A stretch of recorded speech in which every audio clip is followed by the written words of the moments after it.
But this is a very new area of information, and there are a lot of interconnecting concepts that go into it. So why did I call this digital asset guidelines and not cryptocurrency guidelines? Because in general, the area of digital assets is much broader than just cryptocurrency coins and tokens. We have NFTs, we have LP tokens, we have a lot of different, we have smart contracts, a lot of things that are all floating in the same universe. So let's talk about definitions. There are a few definitions that we're going to go over. If you want to snap photos of this, feel free to. Consensus mechanisms, generally a protocol that determines how transactions are validated and added to a blockchain. This comes up in issues of staking a lot. A digital asset is anything that exists in a digital format and comes with the right to use. Digital means it doesn't have a physical counterpart.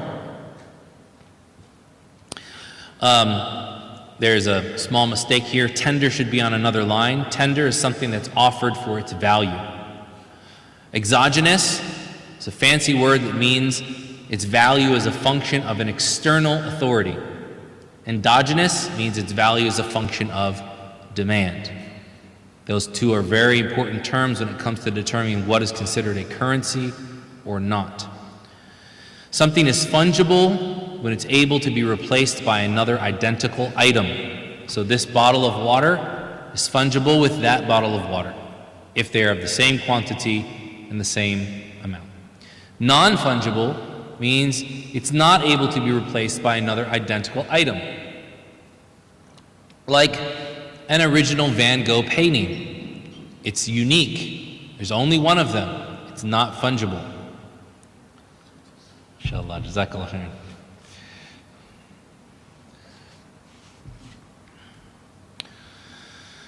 An ICO, when a DAO, company, development team looks to raise money to create a new coin, app, service, an ICO is a way, an initial coin offering is a way that they raise funds.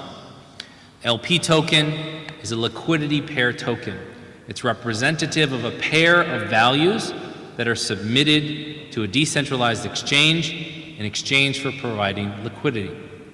Medium of exchange. Medium of exchange is an intermediary instrument used to facilitate sale, purchase, or trade of goods between parties. MLM, multi-level marketing. It's a practice of selling goods or services on behalf of a company in a system whereby participants receive commission on their sales as well as the sales of any participants they recruit. Money supply, it's the total amount of money in circulation for any given currency. A Ponzi scheme. Ponzi scheme is a form of fraud in which belief in the success of a non-existent enterprise, a non-existent business, is fostered by the payment of quick returns to the first investors from money invested by later investors. So I invest now, I'm getting paid by anybody that comes in after me. So yes, there is a direct correlation between multi-level marketing schemes and Ponzi schemes. A reward structure. Any stimulus with the potential to incentivize users to approach and consume a given good or service. Store of value is an asset that acts as a measure of benefit that can be saved, retrieved, and exchanged in the future. Lots of definitions that you'll probably have to come back to, but I think it's important to define terms up front. Now I want to take you through the kind of logical, the way that I see a rational breakdown of how we get to different types of digital assets. Here we're going to use the word digital tender, right? And we said tender is anything that's issued for value to refer to digital content offered for its value.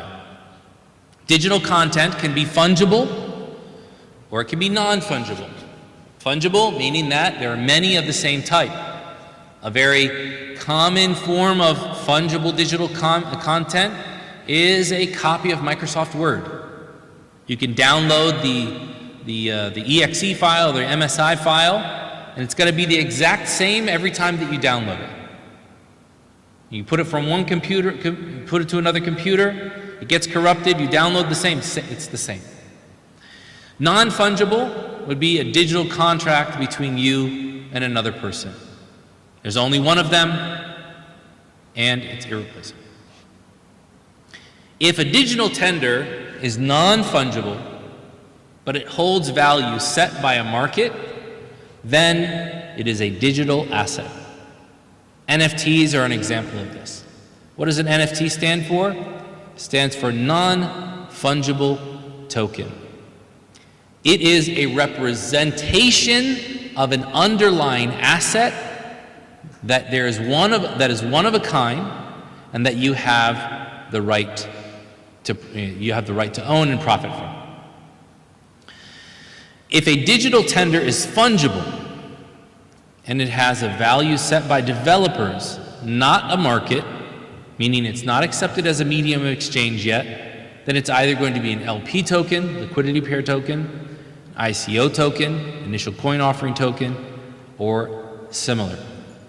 So this is, if somebody creates art or transfers something that they own into a digital form of which there is only one form, but people buy and sell it, then it's a digital asset, and NFTs are like this. What determines whether or not it's allowed to buy or invest in an NFT? What the underlying thing contained by the NFT is. So I tell people, for example, you can go to Wikimedia and download a picture of Starry Night by Vincent van Gogh. Does that mean that you own Starry Night by Vincent van Gogh? No. It means that you have a digital representation of that painting now on your computer. You have somebody has a Bored Ape and you screenshot their Bored Ape. Do you own their Bored Ape? No. You simply have a screenshot of it. Now imagine if not only did you have a screenshot of it, but let's say, for example, you went outside and you took a picture of the art festival that's happening down the street. And then you went to Getty Images and you sold that to Getty Images. Now they own that photo that you took. It's only a digital photo. It was on your DSLR camera, and then now you've sold it to someone else. So that's a digital creation that you sold to someone else. It's a digital asset. Now every time Getty Images lets someone else use that asset, they do what? They take royalties. You can either pay them per usage, or you can simply pay them a fee and rent the use of all of their photos at one time. Imagine instead of having to sell your photo to an aggregator like Getty Images, instead you could just keep your image on a blockchain, and every time someone uses it, they pay you the royalty instead of some corporation. That's the idea behind the NFT. It secures your rights to the use of a digital asset. It's not the asset itself. Right? So yeah, I can take a screenshot of an NFT, right? The artwork contained by an NFT, but that doesn't give me the right to profit off of it, nor will I ever receive that. But in a smart contract, which underlies the NFT, then anytime that's used, I'm automatically going to get paid for its usage. Excuse me. Now let's say, for example, this is point number 2 here. A group of developers get together and they say, you know what? We've got a great idea for using blockchain technology and cryptocurrencies for facilitating trade finance or facilitating logistics. And therefore, we're going to create a coin that we're going to offer to the public. And when they buy it, then that coin will have value. And the more that it's used, the more that value will grow. Initially, though, in order to be able to offer it to people, they're going to have to set the value themselves, and they're going to have to wait to see if people will adopt it. That's number 2 here on. The digital tender, that's fungible, the value set by the developers, and it doesn't have a market for it yet.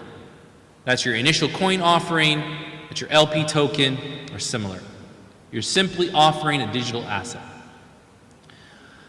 Initial coin offering is you're saying we want this coin to be used for a certain purpose. Like, for example, VeChain for logistics, used in the logistics world. An LP token would be something like Uniswap token, right? Where you're putting in a liquidity pair, you're giving both Ethereum and Bitcoin, essentially funding their ability to exchange tokens for other people, charge them for that exchange, and then you make a percentage of the money. So you're essentially going into a partnership with a bunch of other people to provide a service of exchange. If, however, that digital tender is fungible, right? So now we've gone past the idea of it just being unique. It has a value set by the market. So that coin that you created for logistics or trade finance or whatever else is now beyond just you offering it. Other people are buying it and selling it, and it's become a medium of exchange. It is now considered a coin or a cryptocurrency. In terms of currencies in general and kind of the concepts behind currencies, it would be the difference between a weak currency and a strong currency, or a currency in circulation or a currency that's not yet in circulation. So what makes up a valid cryptocurrency? Now that we know that there's a difference between NFTs, ICOs and LP tokens, and then cryptocurrency, what makes up a valid, a permissible cryptocurrency? In order for a cryptocurrency to be valid, it must, number 1, have a permissible use case. I could tell you about impermissible use cases, but unfortunately, I can't repeat many of those things in the masjid. When you see impermissible coin offerings, you will know them, because they're usually involved in something extremely seedy and lewd, right? Or they're clearly backing up something which is impermissible. Number 2, it should have a secure money supply. We're going to talk about that in a moment. And number 3, there should be no intrinsic susceptibility to fraud. So it has to have a permissible use case. We can just go right back to what we talked about when we talked about what makes a permissible stock. And that is, it should avoid supporting alcohol, tobacco, or drugs, gambling or betting operations, cinema, adult entertainment, and the like, conventional financial services. So there are some coins out there that are simply leveraged products, right? They're simply recreating the cesspool of predatory interest-based finance in the DeFi world, unfortunately. So I don't like to write off everything in DeFi because I think there's a lot of good that can be done. But what we're finding right now is a lot of people are saying, hey, this is our opportunity, then instead of waiting for the banks to rip everybody off, we get to do it first, right? Which is why I'm very cautious on telling people, no, don't think that everything in the DeFi space or the cryptocurrency space is impermissible, but also don't just throw your money into anything. Understand what you're getting into. So it has to have a permissible use case. It shouldn't be involved in any of these things that are listed here on this page, right? Number 2, and this is a very important one because this is, everybody says, well, you know, it's a medium of exchange, it's a store of value, and so you know, it must be permissible. And what they don't realize is that your cryptocurrency is representative of code. And that code contains instructions or allowances for that coin to be manipulated or not. So generally when you offer a coin, you're going to bifurcate that, you're going to split it up into 2 different things. You're going to have something called the distribution, And then you're going to have the general supply. Distribution is the amount of token supply that you give to developers to incentivize them to develop, to early investors who funded the development of that, or to other insiders who might have been advisors or early marketers. The offering is what's going to go to the general public.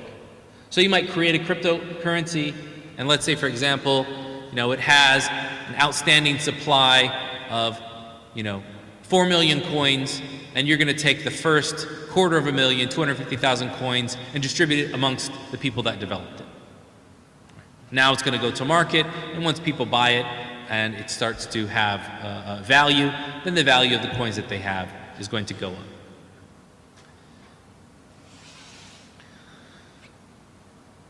Why is having a secure money supply so important? Because what we want to avoid is we want to avoid the ability of the developers or the marketers or anyone that's involved at an early stage from rug pulling or affecting the value of the currency. So if your currency is code, and your code contains a backdoor that says at any given time the developers can transfer all of the money, all of the value to their own wallets and then sell it, you essentially will be left with nothing. How many of you here have heard of Squid Coin? I'm not going to ask who got taken on Squid Coin, but if you've heard of Squid Coin, that's enough. It was like the real life Squid Games. It was a very sadistic, enterprise of, people putting money into something, and then I can't remember how much was actually taken, but it was quite a large amount. So you don't want to have backdoors and ability of developers to essentially rug pull and steal all of the value from the coin supply. How is that protected against? Well, it's protected against by transparency from the developers, locking their code, it being certified by an external source for compliance. And there are a couple of different organizations or agencies that offer third-party, external validation of coin offerings to make sure that they don't have, distributions that are questionable or susceptible to fraud. So for the distribution in general, we want to make sure that the distribution to insiders, developers, marketers, investors, is not greater than 30% of the total supply. Why are we limited at 30%? We just talked about 30% issue with stocks. Why are we talking about limiting it to 30%? Because we want to prevent excessive allocation of the value contributed by the public and the investors to insiders on an ad hoc basis. When it gets over 30%, we're essentially saying, give us all of your money, right, for us giving you the ability to just be with us. And by giving more than 30%, this would constitute misappropriation, or what we say in Arabic, akl amwal al-nas bil-batil, devouring people's wealth falsely, as the Quran terms it.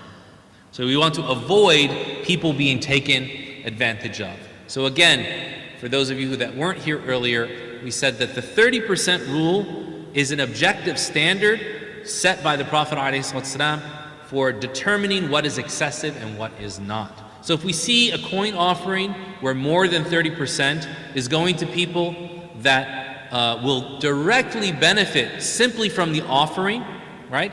And will take value from the public and take it to themselves, then that should be avoided, and I would say that it would be impermissible to invest in that coin offering. I'm sorry? So that's a very good question. Is the distribution documented? It should be. And if it's not, then you should avoid it. If you ever come across the coin offering, because like what a lot of people do to make money on the blockchain is they'll go to, for example, coin offerings that are on the testnet, right? So let's say, for example, it's on the Ethereum network or Solana or something like that. You have the testnet and then you have the main net. Test net is when people are early investors, they're coming in. Usually the price of the coin is extremely cheap, but it's also extremely volatile and extremely risky. So people go in and they buy that, and then as soon as it goes live to the main net, then they sell, right? Just like people do with an IPO in the stock world, right?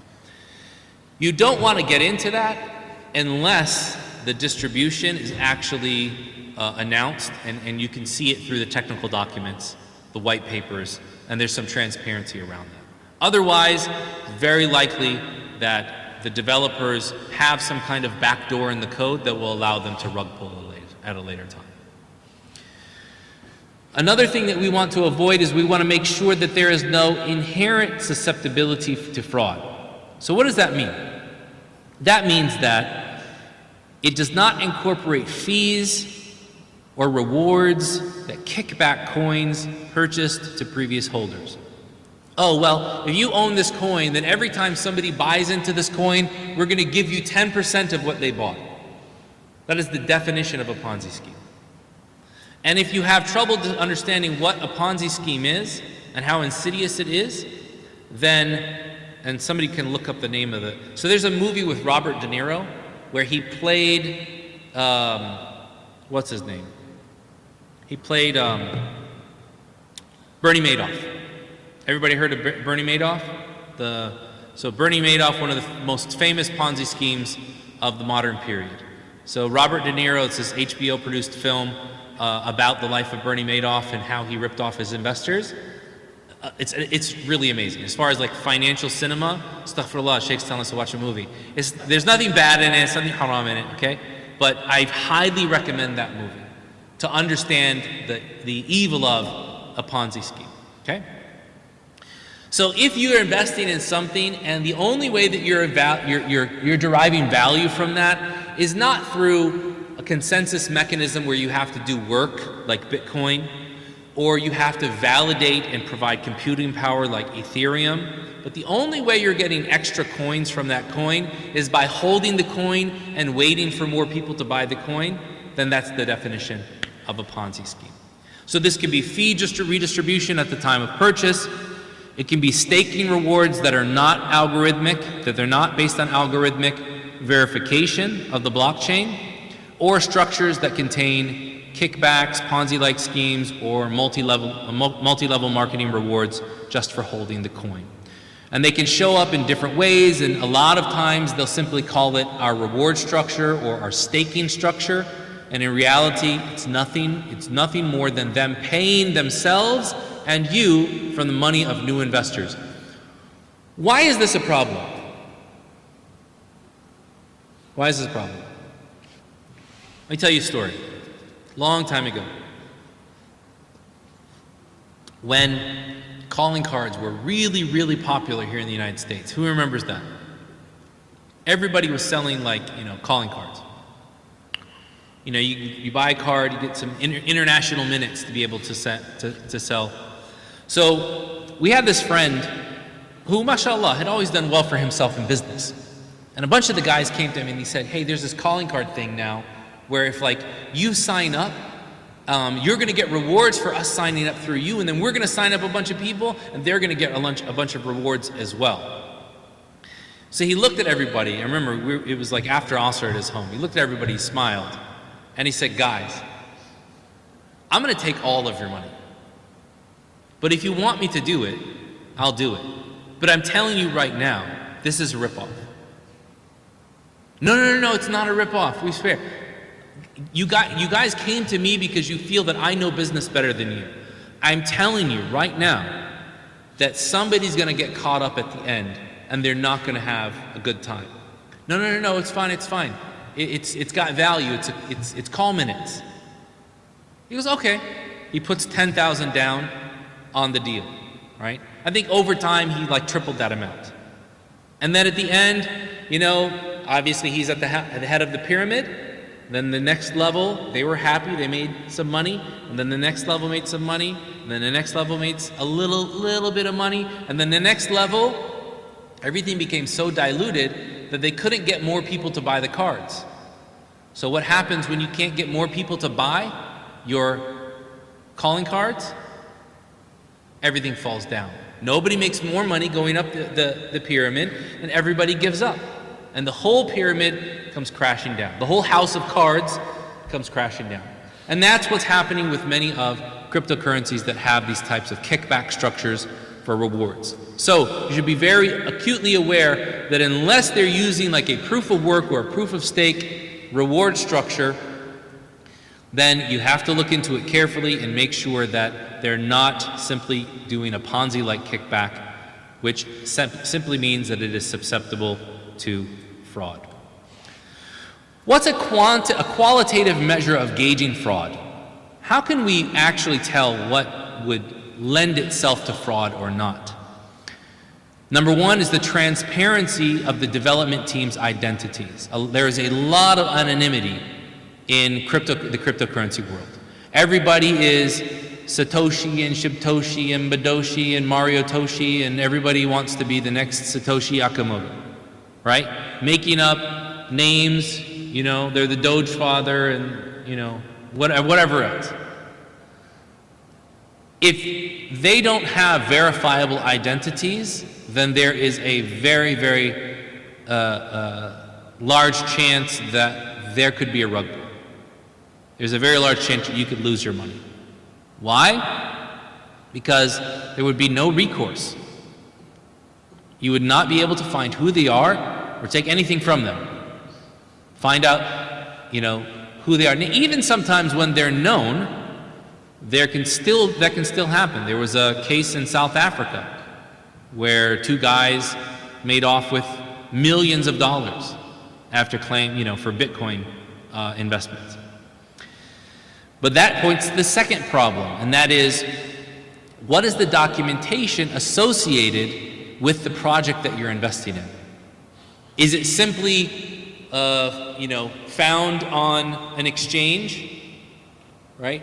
Are you simply able to, you know, to purchase it from Uniswap or some other exchange, or you know, is there actual documentation associated with the coin that tells you the technology used, how it was developed, what it does, and then allows you access to the code? Because the whole point behind the cryptocurrency movement was to put all of the information on the blockchain, and for there to be blockchain analysis, and for people to know that this money transferred from this address to that address, and this is how that happened.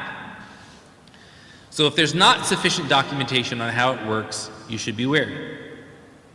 And then lastly, the use of marketing to pump the coin independent of its actual function and use case. So why do we want this coin? It's a meme coin that inspires financial independence in the youth of the internet sphere, whatever, right? I can't even bring myself to like properly mock some of the ridiculous taglines that you find in some of these projects, right? Because there's no substance whatsoever. Now, if they said, well, this is going to be a, you know, for example, a coin that's going to be used for banana farmers in Ecuador, and giving them the ability to navigate many international currencies through one coin, and doing transfers and payments for the trade of bananas from Ecuador, right? Banana coins. Actually, there was an actual banana coin. I don't know if it's still traded or not. Okay, now we know that there is an actual use case. It's not just some guy on Reddit, or 4chan, or 8chan, maybe 16chan, I don't know, that is just telling you, you know, bye, to the moon, to the moon, to the moon. It's gonna, you know, rocket ship emoji. Exactly. Stick to the fundamentals. You don't have to worry about that. Absolutely. But it has to be said, right? We have to say this because everybody, the problem is that it's like we talked about yesterday, right? طالب الدنيا كشارب الخمر كلما شرب عطش. The seeker of this lowly life is like the consumer of alcohol. Every time he drinks, he gets more thirsty. So you make a little bit of money off of a coin, and that's it. You can't give it up. You want to do it, you want to do it again, you want to do it again. You take risks that you normally would not take. Why? Because of visions of sugar plum dancing in your head that you're going to make, $1 million in a couple of moments. And unfortunately, a lot of times, those exponential returns. Now, a lot of people have made very good money legitimately in cryptocurrencies, right? But a lot of people have done a lot of fraud as well. So we can therefore conclude that in order for a digital tender to be considered a cryptocurrency, it must be fungible, endogenous, and a token. It has to be used as a store of value and a medium of exchange. This is the most important slide up here.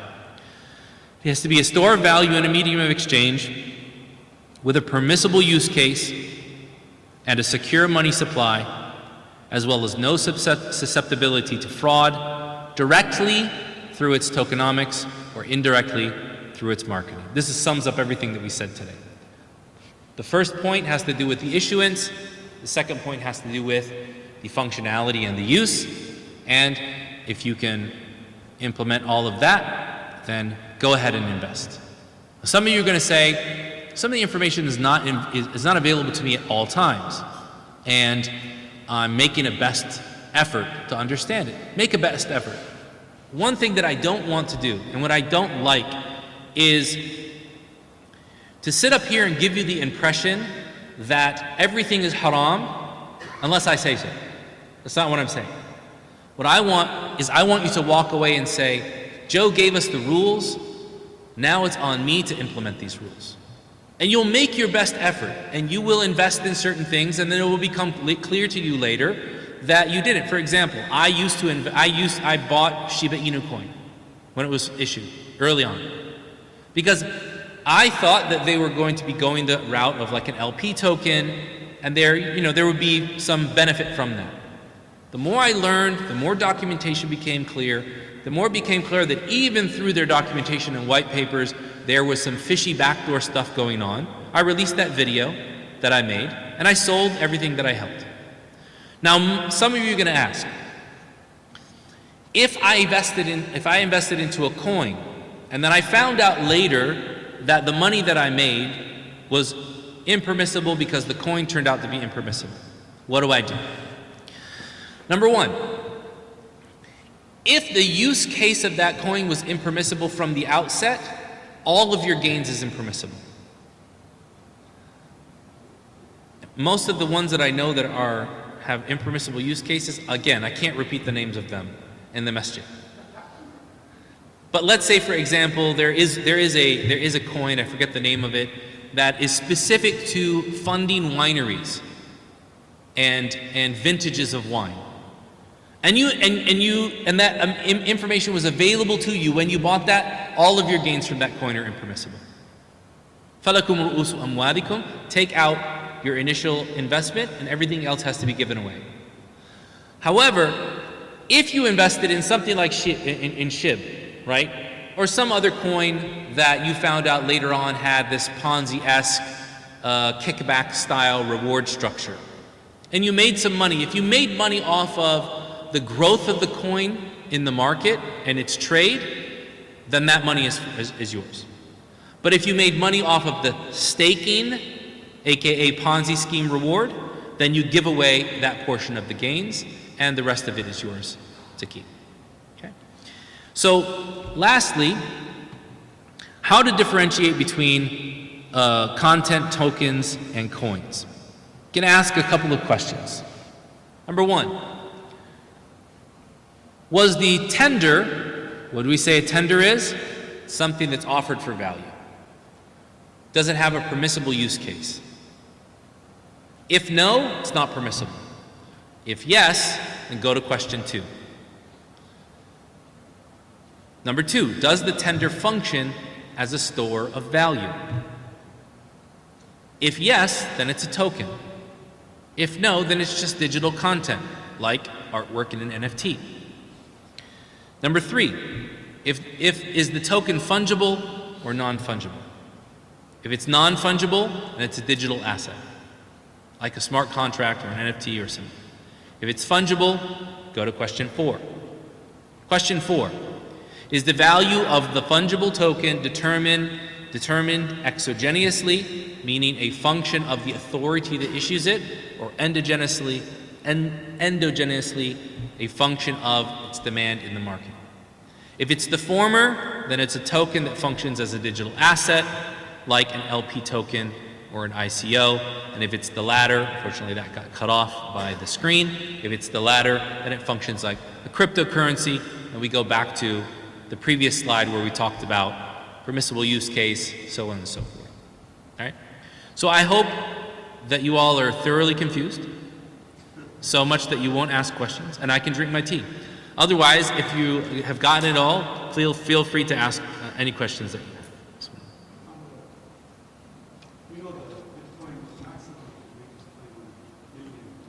Yes.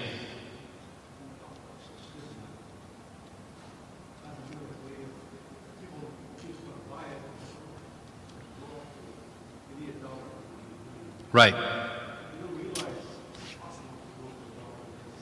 It's a mathematical impossibility. Yes. Yeah, 4 quintillion issuance.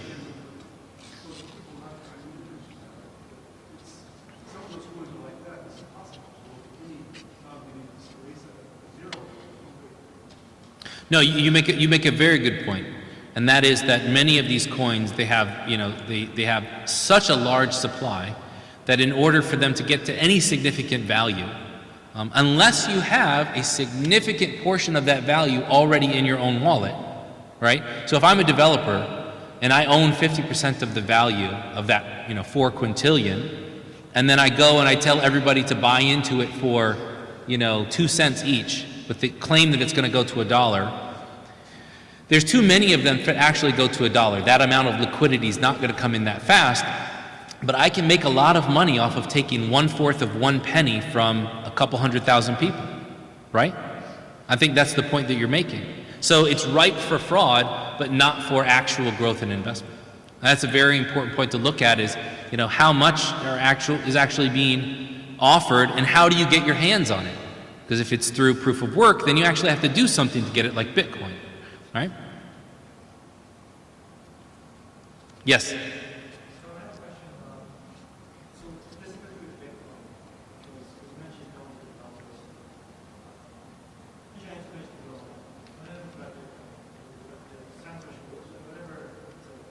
Yeah. Sure. Yep.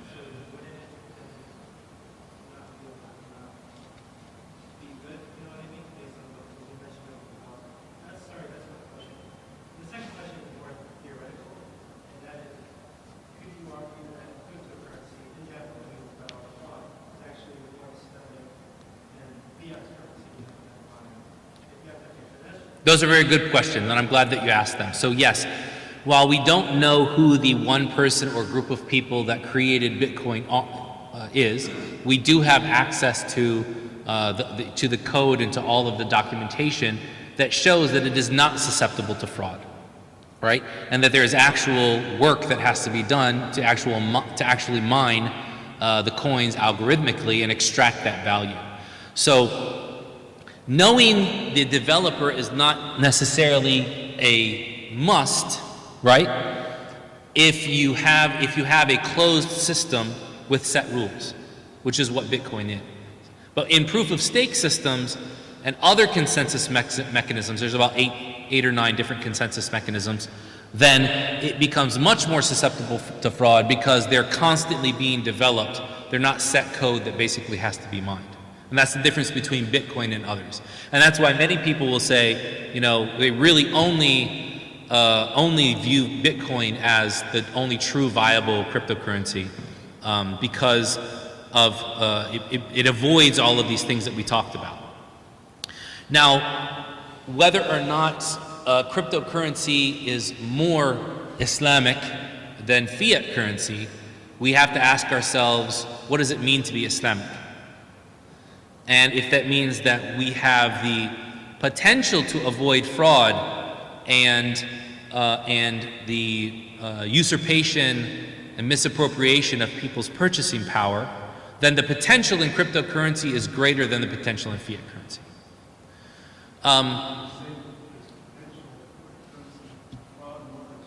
No, I'm saying the opposite. Yeah, I'm saying that the ability to hard code, the inability to make it extremely deflationary, extremely inflationary, is easier in crypto than it is in fiat.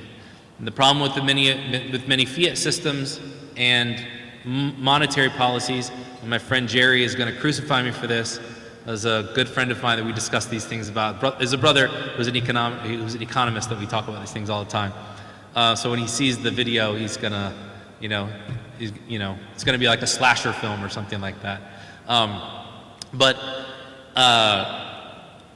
Yes, fiat currencies have the power of law behind them, and they have the power of monetary policy. But time and time again, we see that monetary policy siding with the stronger in society rather than the weak, extracting value from the poor. Inflation is a tax that's a hidden tax on your money, and so I can't say in terms of definitively, but as far as potential, then yes, I think that there's a lot of potential for to basically have the rules of fairness hard-coded into what you consider to be a medium of exchange. Now, whether it's deflationary or inflationary is something else, because having that elasticity in the money supply sometimes is of value, right? But that's a larger discussion. But I think the potential is there. Moment.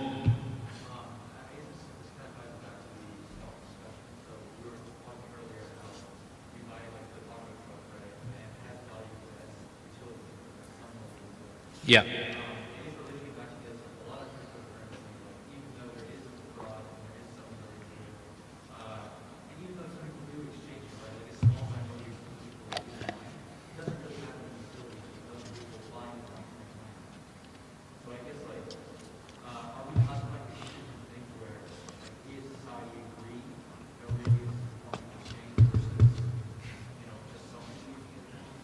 Yeah, so that's where the whole exogenous, endogenous thing comes in, where have a group of people agreed that this is going to have value and be exchanged amongst them in fungible, quantifiable amounts, or not?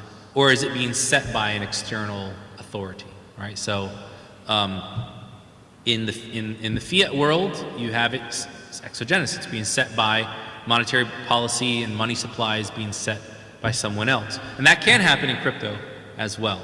But if we have the known rules and they're set and it's being set by the market and we've all agreed to use this between ourselves, then it's considered a currency Islamically. And the only stipulation for trading a currency is two. Number one is that you cannot trade the same currency for its own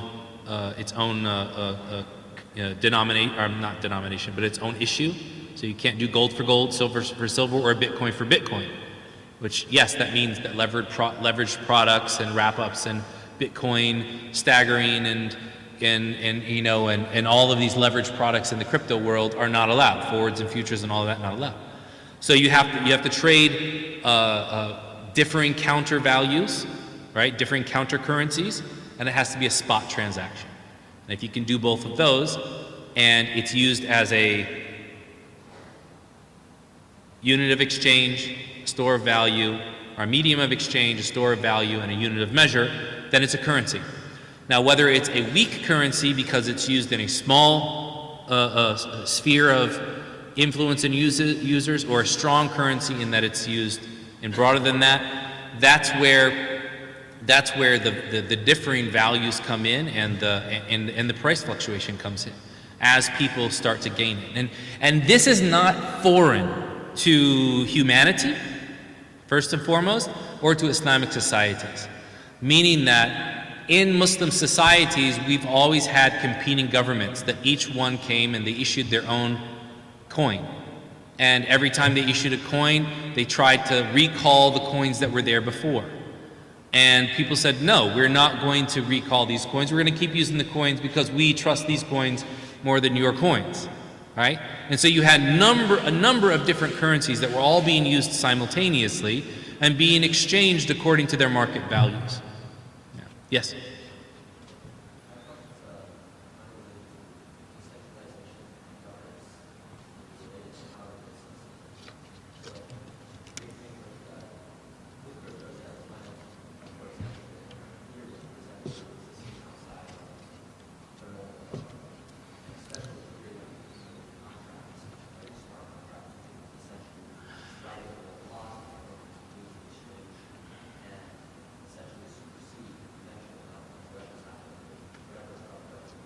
Sure. That's okay.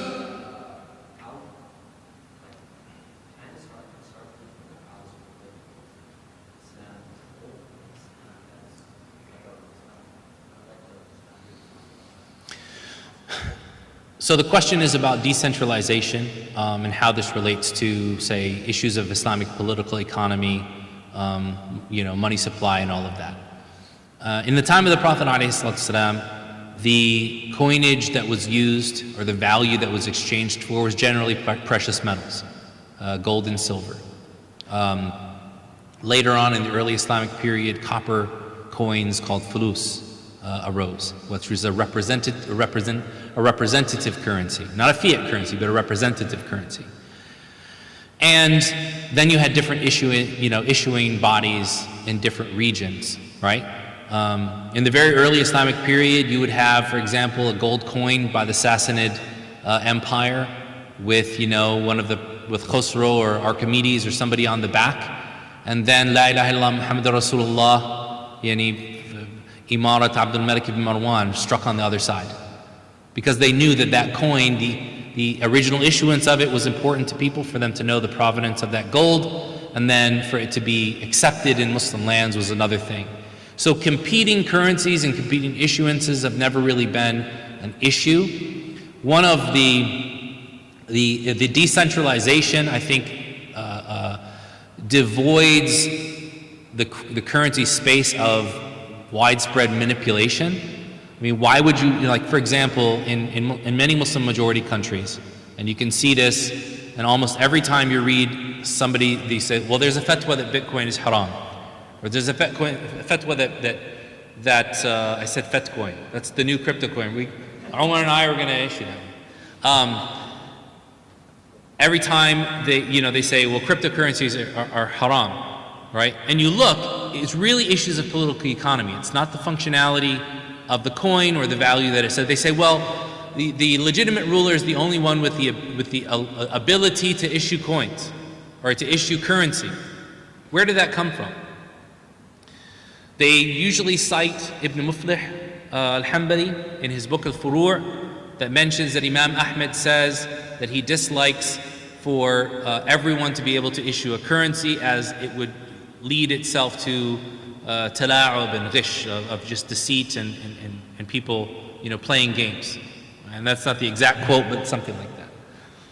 Thing is that 3 lines down in that same very paragraph, he says, but if there are multiple currencies being used in one space that people have considered to have value amongst them, then it is valid for their buying and their selling and their paying their zakah and so on and so forth, right?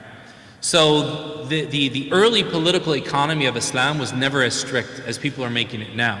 What we have is a usurpation of one statement to bolster political authority of people that don't want to free people from their very closed authoritarian fiat currency environments, where the value of their currency is being consistently sapped, and people are essentially working as serfs for the government.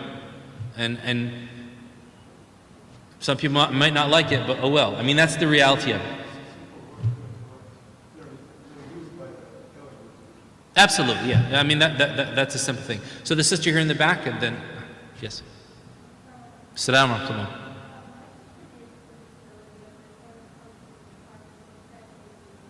I'm sorry, when it comes to what?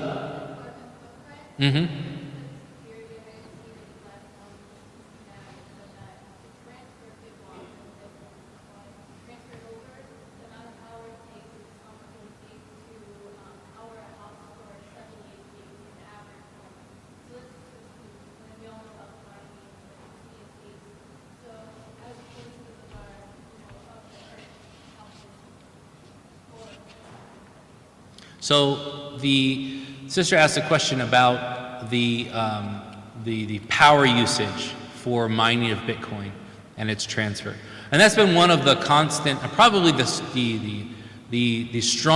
had the strongest effect on deterring people from kind of getting into Bitcoin or even in mining it, because of the claims of power usage.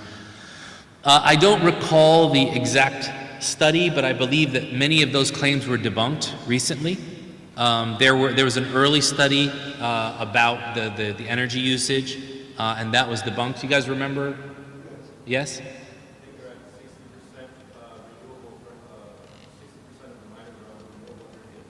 Yes, 60% of the miners are on renewable energy, right? Or more. Yeah, so I'm very, very skeptical of mainstream news media, and I'm not like a conspiracy. The mainstream media. I don't want to go into like that type of thing, but especially financial media, is very manipulative.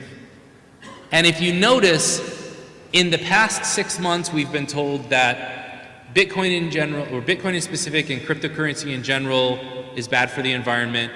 We've been told that Bitcoin users are mainly angry white supremacists.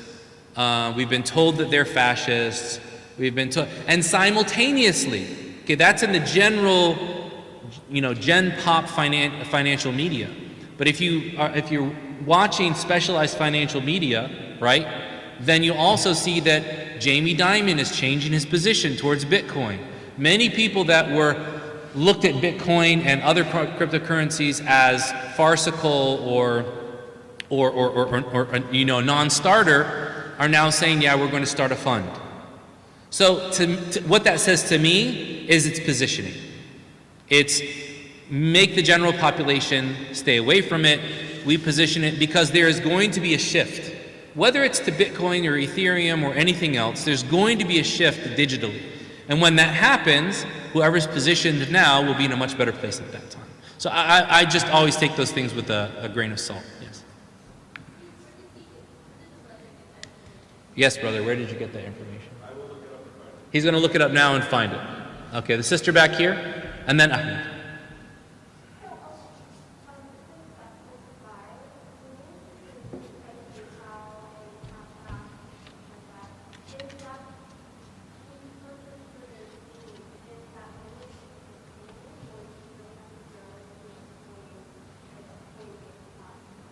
So the sister asked a question about purchasing Bitcoin or other cryptocurrencies through like PayPal or Cash App and money applications, right?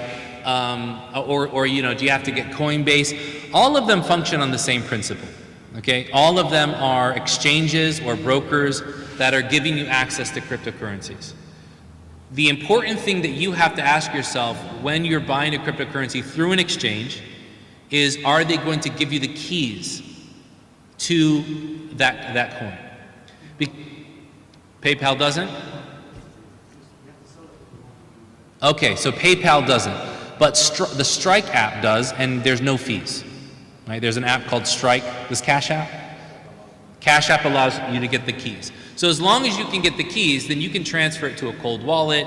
You can transfer it to a digital wallet, whatever you want to do, right? And that's what's really important, so that you're not locked in to a closed system in using whatever crypto you want to. How does that relate to?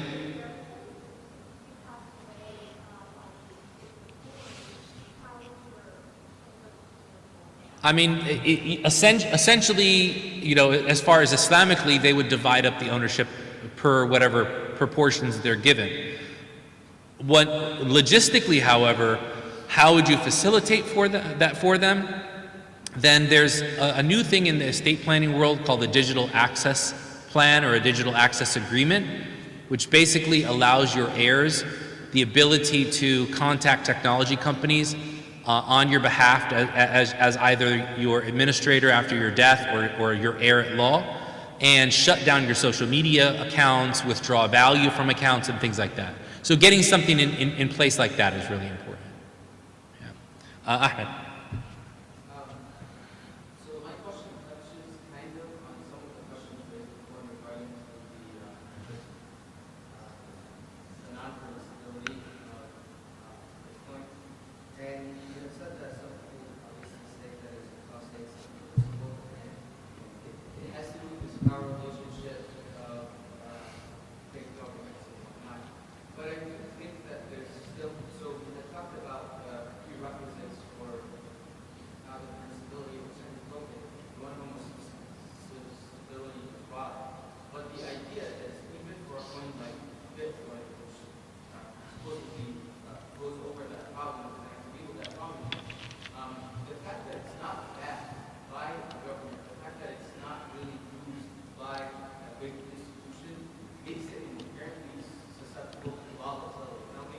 Okay. For example, Tesla decided, or Elon Musk rather, not even Tesla, decided that one day they're going to accept Bitcoin as a legitimate form of payment. A couple months later, they said, "Oh, you know what?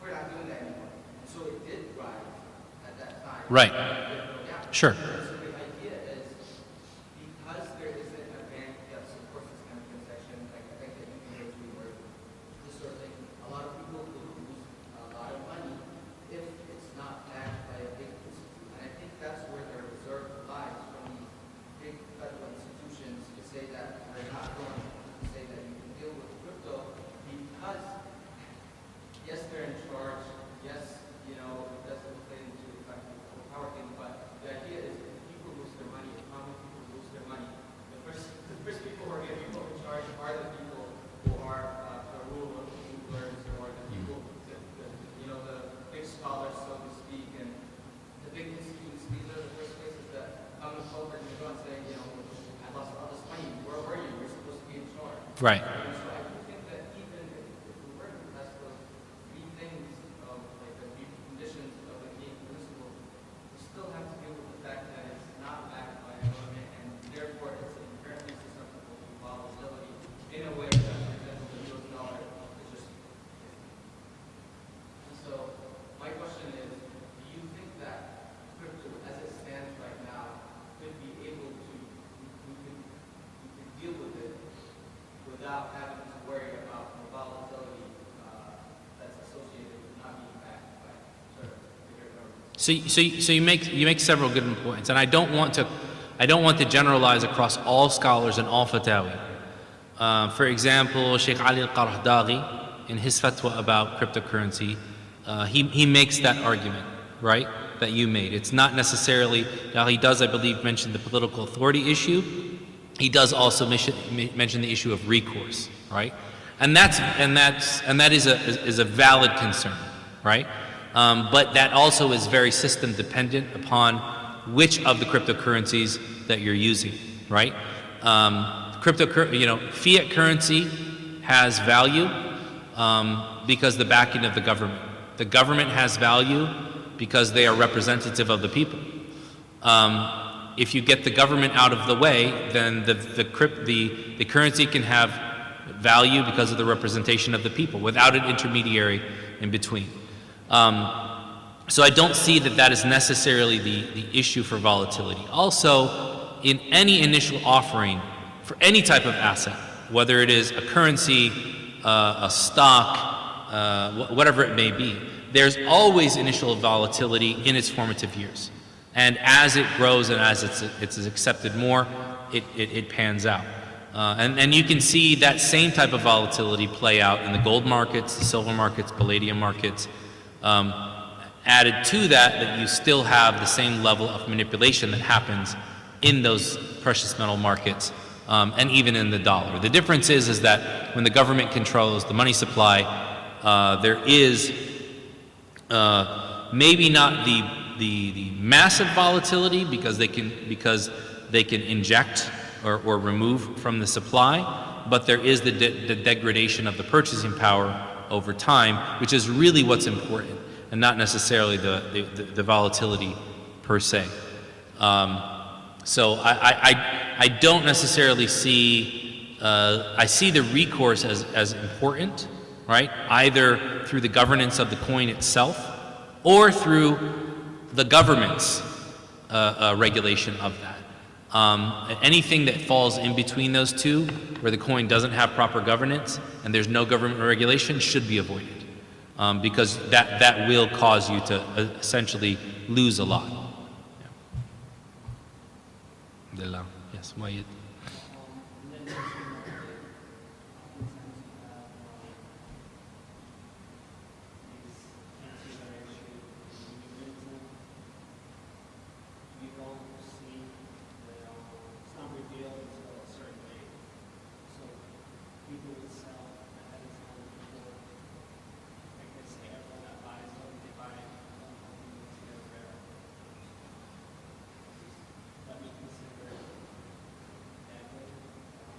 So it's a good. So the question is about NFT minting, right?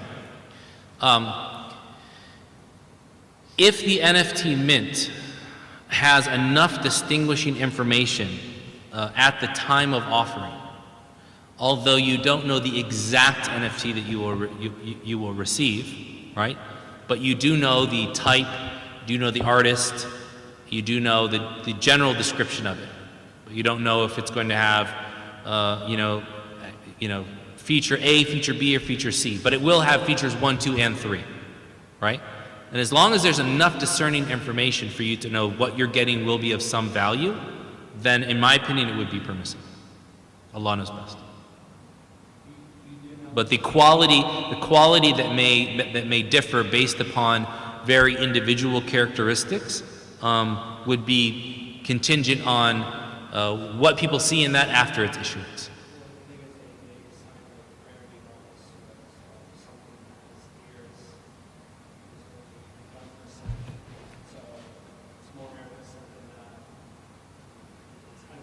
And do you know the rarity level before you buy the issue?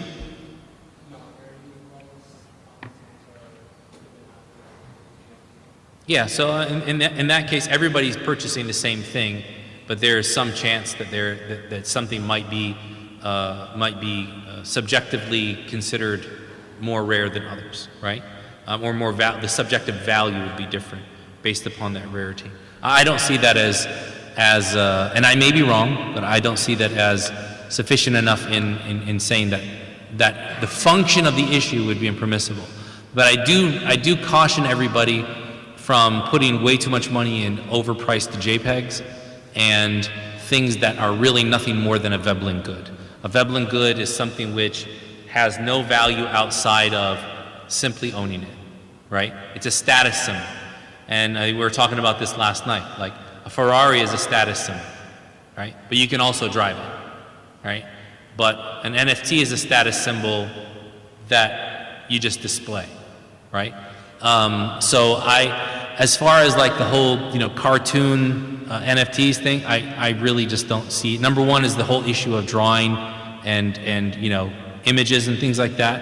And then number two is beyond simply owning it, beyond owning one of 10,000 computer-generated images, what is there other than status?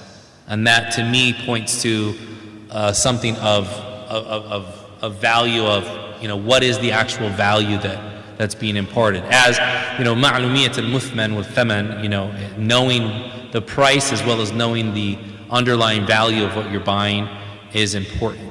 And it's imperative for the permissibility of something that you're purchasing.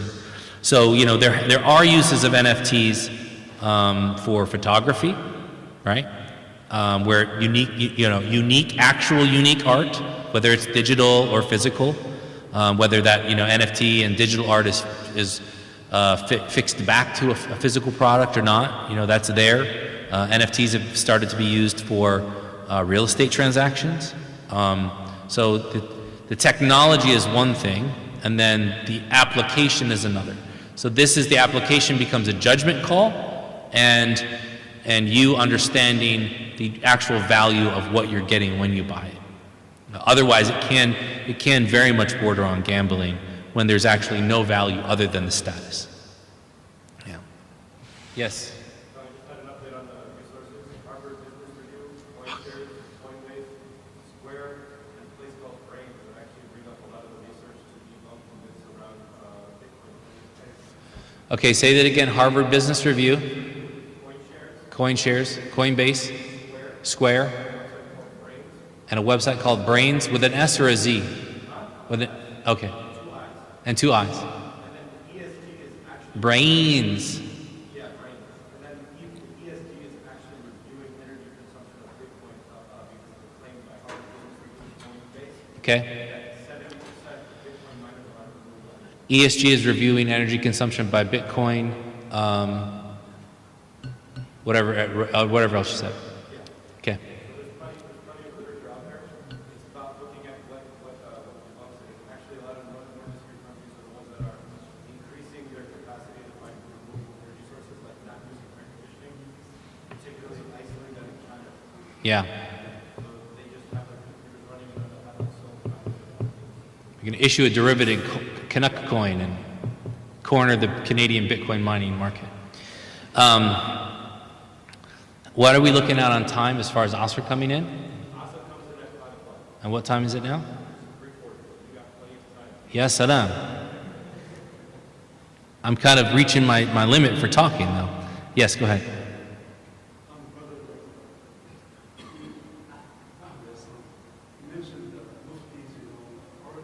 Yeah.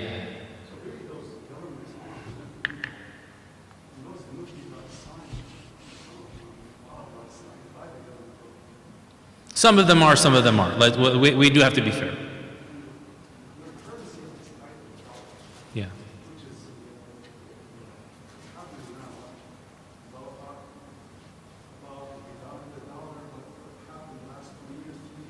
Mm-hmm.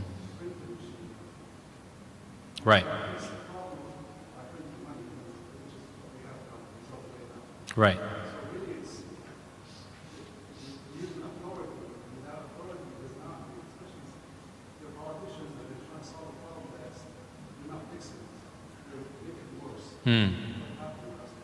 Yeah.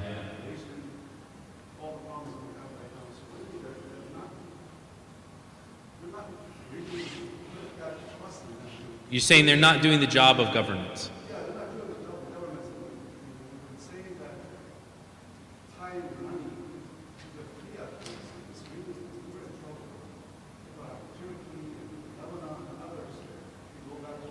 Yeah.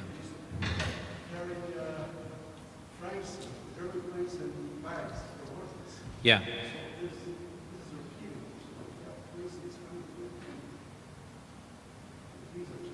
Yeah. I mean, I tend to agree with you. I think the only fear that I have with the cryptocurrency space is that I see a lot of the same interest-bearing,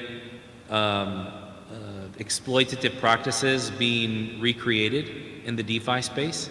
Not with the issuance of individual coins, but the same kind of lending and leverage and these types of practices that, you know, the fraud is mostly what we've talked about today, right? I mean, there's a whole other thing about the exchange and the lending and the borrowing and the elastic interest rates and all of these things that have kind of cropped up around just the simple issuance of a coin that worries me greatly. And so I don't necessarily want to say replace an elected government, as corrupt as it may be, or as inept as it may be in monetary policy, for like a phantom group of people that are doing the same thing through crypto. So sure. I agree there. I agree. We don't have any qualms there, right? But I'm talking about the space in general. Space in general. Any other questions? Yes, Yoga.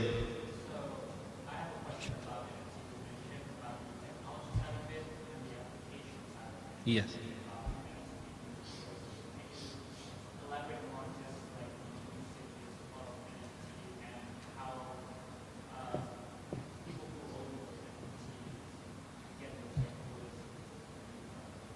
Yeah, so if there's a royalty in an NFT, it's generally hard-coded. So let's say, for example, you create a unique piece of art and you wrap it in an NFT, and anyone who owns that NFT is going to pay you a royalty for holding it and for using it from thereon, like a royalty, right? So because you still have creative rights that are embodied in that. And holding a royalty in something that you've created is not it's not foreign to, I mean, what usually goes on in publishing, right? With real estate, it's more about, creating an LLC, the LLC being registered to the NFT, and then whoever holds the NFT, then they're the owner of the LLC, which is the owner of the real estate. Now, obviously, that's a couple of levels that's there, but I think it was like maybe less than 6 months ago, there was in all places, an NFT sale of real estate in Ukraine, and Vitalik Buterin actually went and attended the sale of it as a way of saying, yeah, this is a great way that people are using EC20 contracts for NFTs and all of that. And there are a few companies, and I'm drawing a blank on the names, that are actually kind of creating the process for doing this more for hard assets. So the NFT will simply be representative of the right to that hard asset. So there's a lot. To me, there's a lot that can be done in that space that gets out of it merely being ethereal and focused on digital assets, but melds the two. So I might own an original painting, right? And like there's an original painter, there's this sister named Sophia Latif, right? Who made this amazing oil-based painting of like the Kaaba with flowers around it. And like within 2-3 minutes of me seeing it, it was bought and sold. I was so mad, right? So now you can buy a print of that, right? So imagine like she creates this amazing oil painting, she sells the original to someone, it's hanging on their wall, and then the digital prints from that, she shares the profits from the digital prints with the person who funded the original painting. And that happens through an NFT. Because she owns creative rights and they own physical rights. I'm just kind of spitballing here, but and shout out to her, because I do own a couple of her prints. They're really nice. Yeah. Yes. Assalamu alaikum. In terms of like, A what? like a cheat sheet of like proof of stake depends, if I understand this correctly, on why you're getting rewarded, right? If it's the yield, it's like a yield, and that's wrong. If it's getting rewarded for validating, then that's okay. Proof of work is okay. So I'll sum it up for you. The consensus mechanism is not very relevant to the permissibility, as long as it's being implemented the way that it should be. The problem is the claim of using a consensus mechanism like staking, when in reality it's just a Ponzi kickback. So you can say, oh, this is proof of stake. Okay, well, what do I do when I stake? Well, if I'm in ETH, right, or I want to go from Ethereum to Ethereum 2, what do I have to do, right? I have to stake my coins, right? And those are being used to help with the verification and the validation of the nodes. And if I have enough, then I can be a validator and bring other people in, and so on and so forth. So there's actual computing that's going on through the digital asset that I own. So that code becomes part of the Ethereum virtual machine, right? But when I stake my SHIB, I'm simply putting it into something that's earning bone and leash and, I don't know, dog bowl, whatever else, and there's nothing being validated, there's nothing being algorithmically checked, there's nothing being computed. It's simply paying me from other people buying after the fact that I bought. So, I'm sorry, after that fact that I bought. So the problem is not necessarily with the consensus mechanism and the permissibility thereof, because there's about 9 of them I've gone through. I feel that each of them is permissible. They look at proof of work, proof of stake, proof of history, Byzantine consensus, right? They're all different ways of kind of getting to the same way of making sure that these transactions are verified. The problem is that people are saying that they're doing this, but they're doing something completely. So it's a marketing issue and a transparency issue, which is why I focused on that. Yeah. So I would say, this is the cheat sheet here to look at. Regardless of consensus mechanism, if it fits this slide, you're good. And Allah knows best. Yes, the sister back there. Say again? The tax implications of owning a coin, you'd have to talk to a tax attorney. I'm not abreast of the taxes. That's one area that I just hire people to do for me, and I don't really even advise clients on that, just because it's so ever-changing. But you should definitely look into it, because I do know that there were changes with some of the wash rules and things like that but talk to a tax attorney. And there are a few people online that I've seen, especially on Twitter, that have CPAs that have specialized in crypto, that you can find by searching for.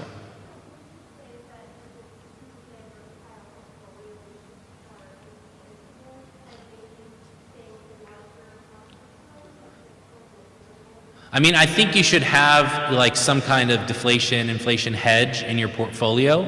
Some people prefer to just hold cash. Some people prefer precious metals, and a lot of people are moving into crypto. I think that having anywhere from like I think I said this last night, having anywhere from 2 to 5%, in crypto for the average investor, is a good hedge, right? If you are really into it and you understand what you're doing, and your other forms of money you've kind of secured, and you want to put more in, the only thing I'd say is never put money into something that you're not willing to lose. Yes, Moon. So I guess it's a question. So, like today, for example, I feel like kind of two ways you can do cryptocurrency. Like, you take your dollars, exchange it for a coin, and you go spend it, use it as an actual currency. But what I feel like I'm seeing more these days is cryptocurrency is like you're buying cryptocurrency, you kind of never spend it. You're buying it basically just to have it appreciate, you sell it back for dollars. Sure. Sure. I don't know if it's explicitly answered here, but like what are the thoughts on this, right? Like, are we saying it's permissible as a currency or is it permissible as an investment? Both. It's permissible to buy, hold, and trade, as long as it meets these stipulations. And Allah knows best. Yes, sir. How are you doing? Struggling. You want to bring it to a close with maybe some more questions? I think so. Yes. I'll let you choose questions.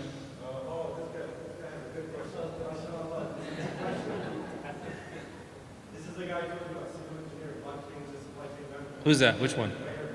Okay. Yeah. Hold on. Let's assume what is First of all, 10% on anything you make off of my answer. Let's go ahead. Go ahead. So it is probably said that we want to create a coin like Bitcoin, and like with the same factors. What's the coin they're going to create stronger than Bitcoin? What makes it stronger than Bitcoin? I mean, we've seen this time and time again, right? So Litecoin is a fork from the Bitcoin code, right? Dogecoin is a fork from Bitcoin code. Bitcoin Cash, BSV. What makes it stronger is the acceptance that people give to it, the endogenous nature of, yeah, that's it. That's it. الاعتبار. It's also the fact that those are generally, they have debts that actually control them. Those are like one of the BSD. So there's people that are actually running the show where Bitcoin is absolutely Okay, that's an important distinction.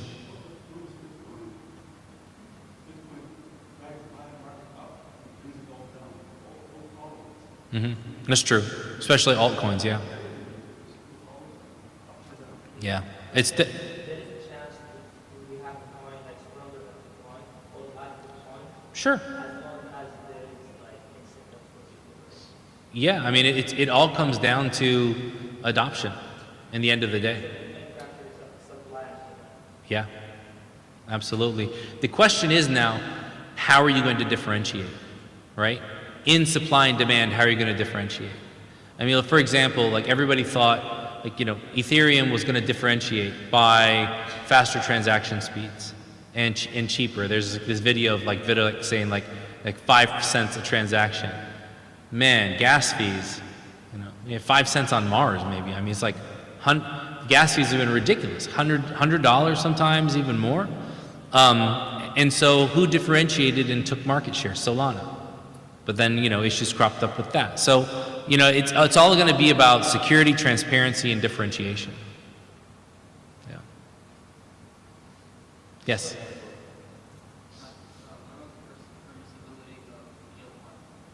Yield farming. That's another one of those terms that can go both, could go different ways. What I understand yield farming to be is generally loaning your coins and getting paid an interest rate for that loan. And if that's the case, then it's impermissible. Being an LP, if the LP itself is not involved in anything which is impermissible, meaning that you're contributing a currency pair for liquidity purposes, and your LP token is issued that's representative of your partnership with other LP token holders, then it's permissible. It's just another form of partnership. And the dividends that you're paid from that is no different than buying into a joint stock company and receiving dividends for their business transactions. Because their business is the exchange of money. And as long as that's not being done in a ribawi sense, then it's fine. Transaction fees are permissible. Yeah. No, I'm saying they're not distributing the transaction fees to you. They're splitting it up between all of the holders of the LP tokens. Are you asking if what they reward you in is the LP token?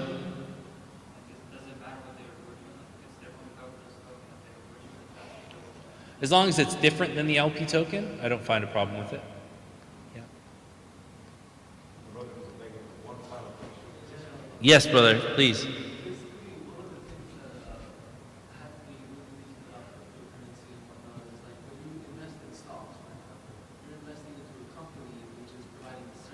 Yes. That service is helping the world or whatnot. Mm-hmm. With the stocks, like for example, it was mentioned that you invest this money into stocks and you wait for it to grow. You're not really putting it anywhere. You're just waiting on it to grow. Sure. So that's kind of where it's a little confusing to me because you're not really doing anything to gain money. You're just putting it in there and you're waiting on it. So that, can you kind of explain a little bit more on like how is that acceptable? You're saying with the stock market? Okay, but with cryptocurrencies. Because is it really providing a service to the world, or that's kind of my question. I mean, that's a good question. I think that the growth of value is based upon demand, and so as long as there's demand for that, then it's going to go up in value, and that's where that value is being derived from, right? Generally, currencies before cryptocurrencies wouldn't really see a dividend, right? You would hold a currency, and you would hold it for the long term. Or you would trade it, and you wouldn't really see a dividend from it. But the whole staking thing, because of the algorithmic nature of cryptocurrencies, has added the dividend to it that allows you to make additional money. But there's no harm Islamically in simply buying a currency or an asset and then selling it back for more later on. Again, what determines whether or not that currency is differentiating by bringing value to the world would depend upon the market. And so it's very market and demand focused, and the market will decide whether or not it wants to continue using that or not. And that's why we've seen cryptocurrencies go up and down. Some people might say, well, this has all happened in a very short amount of time. And I think that's very indicative of just the very fast-paced digital world that we live in, and not necessarily a fault. But it's not it's a feature, not a fault, right?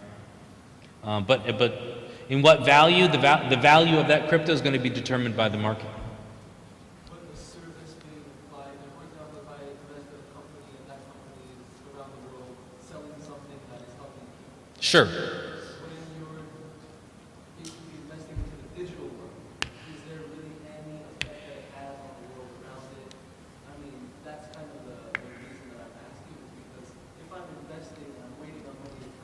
Mm-hmm. But that's not really having an effect on the world around in the sense of like providing a service for someone. Right. That's kind of where So that's why, for that reason, that's why we are mandated to pay zakat on currencies. So 2.5% of your currency is because it's sitting as currency. So if you're holding crypto, guys, you still have to pay zakat on, right? And I'm actually adding a new chapter to my book, Simple Zakat Guide, just on how to calculate it on cryptocurrencies.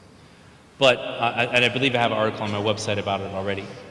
But the reason for paying zakat on currency of any type, crypto, representative, physical, fiat, is because you're holding value, but that value is not being mobilized. So if your value is not mobilized, then that value needs to taper off to help in charitable acts through zakat. Thank you for actually asking that. That kind of like got the wheels running for me. Alhamdulillah. That was a good question. All right, everyone. I hope that everyone benefited. I just want to, last point, sisters, you can accept your mahar in cryptocurrency. I've actually gone to 2 weddings where it's happened. One in Bitcoin and one in ETH. The guy who did Bitcoin is kind of regretful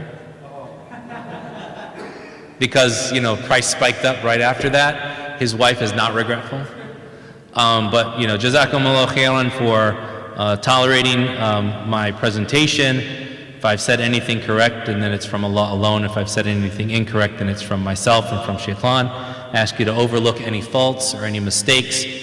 And may Allah subhanahu wa ta'ala put barakah in your time and bless you with an easy path to Jannah.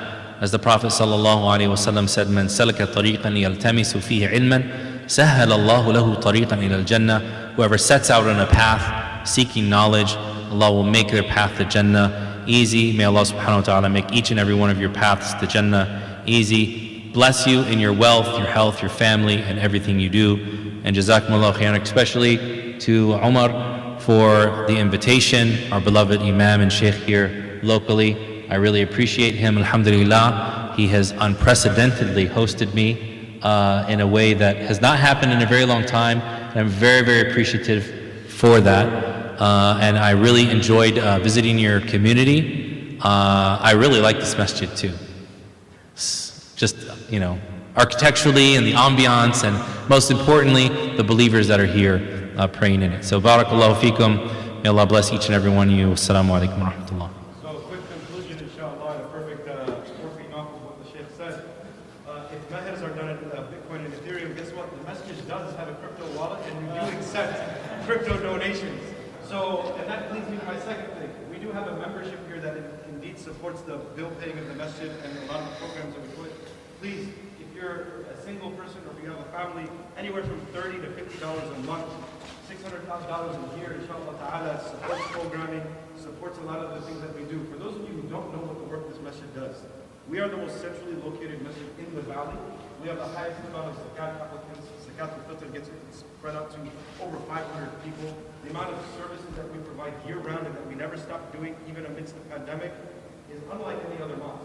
Alhamdulillah. That's only because of the volunteers, the board member, and some of the employees and the staff that really push forward all of this barakah. And a third thing that I want to announce that encourages, inshallah, your donations and your membership and even your participation, we have a new program called the Mantle of Mercy. And what it is prison outreach. The forgotten brothers and sisters of our ummah. Those who are in prison, who are requesting that they have a connection with the ummah of Muhammad sallallahu alayhi wa sallam. Sallallahu alayhi wa sallam. Lastly, we need Ramadan volunteers. And I know some of you are coming. Assalamu alaikum wa rahmatullahi wa barakatuh. Assalamu alaikum wa barakatuh. My pleasure. Jazakallah khair. You made very important contributions to the conversation. I really appreciate it. Thank you so much. Islam? Joe, mashallah. Islam ish? Atasi, mashallah. Very nice to meet you. Are you, I know, yeah, same film, mashallah. Wonderful. Mashallah. I was actually